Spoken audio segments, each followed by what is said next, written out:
Hello everyone. இன்றைக்கி நம்ம பார்க்க போகிறது வந்து ஒளிச்சேர்க்கை அந்த இதில் வந்து ஒரு 15 கொஸ்டின் பார்க்கலாம். ஒளிச்சேர்க்கைனா ஃபஸ்ட்டு என்ன எல்லாருக்கும் தெரியும். தாவரங்கள் வந்து பச்சை நிறமிகளை கொண்ட பாக்டீரியங்கள் போன்றவை வந்து சூரிய ஆற்றலை வந்து பயன்படுத்தி தமக்கு வேண்டிய உணவை தாமே தயாரித்து கொள்ளும் நிகழ்வு தான் என்னது ஒளிச்சேர்க்கை. இது நம்ம ஸ்கூலில் படிச்சிருக்கோம். இப்போ நம்ம பார்க்க போகிறோம் ஒளிச்சேர்க்கை நடைபெறும். ஃபஸ்ட் கொஸ்டின், ஒளிச்சேர்க்கை நடைபெறும் இடங்கள் எவை?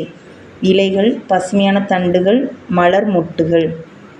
நெக்ஸ்ட் ரெண்டாவது கொஸ்டின், முதன்மை நிறமி டேஷ் ஆகும். பச்சையம் ஏ. மூன்றாவது, துணை நிறமி டேஷ் ஆகும். பச்சையம் பி மற்றும் கரோட்டினாய்டு. நான்காவது, சூரிய ஆற்றலை கவர்ந்து முதன்மை நிறமிக்கு அனுப்புவது எது? துணை நிறமி தான் வந்து சூரிய ஆற்றலை கவர்ந்து முதன்மை நிறமிக்கு அனுப்புகிறது. ஐந்தாவது கொஸ்டின், முதன்மை நிறமி சூரிய ஆற்றலை டேஷ் கவர்ந்து இழுக்கும். அதிகமாக. முதன்மை நிறமி வந்து சூரிய ஆற்றலை வந்து அதிகமாக கவர்ந்து இழுக்கும். முதன்மை நிறமி துணை நிறமி இரண்டும் சேர்ந்து டேஷ் எனப்படுகிறது. ஒளி தொகுப்பு. ஏழாவது கொஸ்டின், ஒளி சார்ந்த வினையை கில்வினை சொல்கிறாங்க. ஒளி சார்ந்த வினை வந்து கில்வினை. அதை கண்டறிந்தவர் யாருன்னா ராபின் ஹில். எந்த வருஷம்? 1939. எட்டாவது கொஸ்டின், ஒளி சாரா வினை கால்வின் சுழற்சியை கண்டறிந்தவர் யாருன்னா மெல்வின் கால்வின். ஒளி சார்ந்த வினை வந்து கில்வினை, ஒளி சாரா வினை வந்து கால்வின் சுழற்சி. இதை கண்டறிந்தவர் யாருன்னா மெல்வின் கால்வின். ஒன்பதாவது கொஸ்டின், மெல்வின் கால்வின் என்பவர் யார்? அமெரிக்க உயிர் வேதியியலாளர்.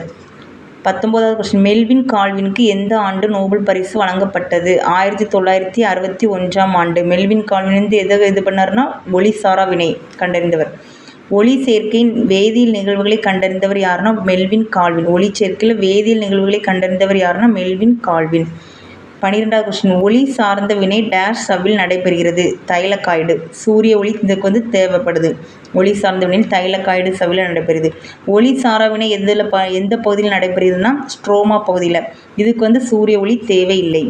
14வது கொஸ்டின், ஒளிச்சேர்க்கை பாதிக்கும் உட்புற காரணிகள் எதுனா நிறமிகள், இலையின் வயது, கார்போஹைட்ரேட்டின் செறிவு, ஹார்மோன்கள். 15வது கொஸ்டின், ஒளிச்சேர்க்கை பாதிக்கும் வெளிப்புற காரணிகள் எதுன்னு பார்த்தோன்னா சூரிய ஒளி, கார்பன் டை ஆக்சைடு, வெப்பநிலை, நீர், கனிமங்கள். Thanks all. பிடிச்சிருந்தால் லைக் பண்ணுங்கள், ஷேர் பண்ணுங்கள், சப்ஸ்கிரைப் பண்ணுங்கள். நெக்ஸ்ட் வீடியோவில் பார்க்கலாம்.